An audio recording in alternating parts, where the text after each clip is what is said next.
Nous voulons pouvoir consulter plusieurs enregistrements en même temps, donc nous les voulons à la queue leu. Et pour ça, nous allons afficher le formulaire en mode continu. Donc, il s'agit ici du formulaire réalisateur, donc je vais effectuer une copie du formulaire qu'on a déjà pour ne pas devoir tout recommencer de nouveau. Donc, je fais un copier-coller. Je vais renommer ce formulaire en formulaire 2, puisque c'est notre deuxième exercice continu pour les réalisateurs. Voilà. Je vais aller modifier ce formulaire. Alors, pour pouvoir voir les enregistrements en continu, il faut évidemment que cette section détail ne soit pas trop importante, sinon on n'en verra pas beaucoup à la queue leu. Donc, je vais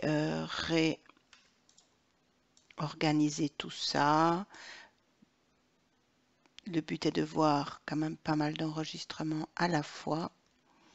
Donc voilà, je vais mettre ceci comme ceci. Voilà, l'appréciation, ben on verra bien que c'est l'appréciation, l'objectif n'étant pas d'encoder. Voilà, je vais mettre ça là et je vais diminuer la taille de cette section détail. Alors, par défaut, les formulaires sont uniques, donc on ne voit qu'un enregistrement à la fois.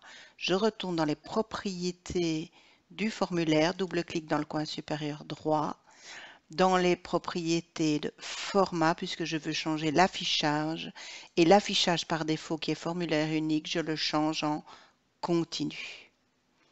Voilà, alors ici je ne vois rien du tout, je le verrai uniquement quand je vais aller visualiser mon formulaire en mode formulaire. Alors pour le moment, ils sont mis par ordre d'encodage. Si je veux que ces enregistrements soient triés par ordre alphabétique, je vais retourner dans les propriétés du formulaire, dans les propriétés de données, et je vais demander de trier par nom du réalisateur.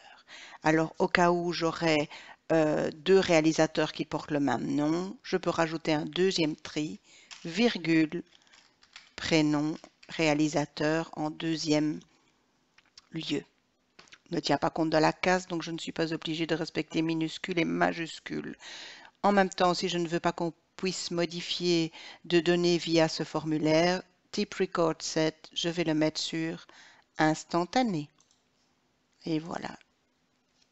Et me voilà avec un formulaire classé par ordre alphabétique. Donc, je ne sais rien modifier.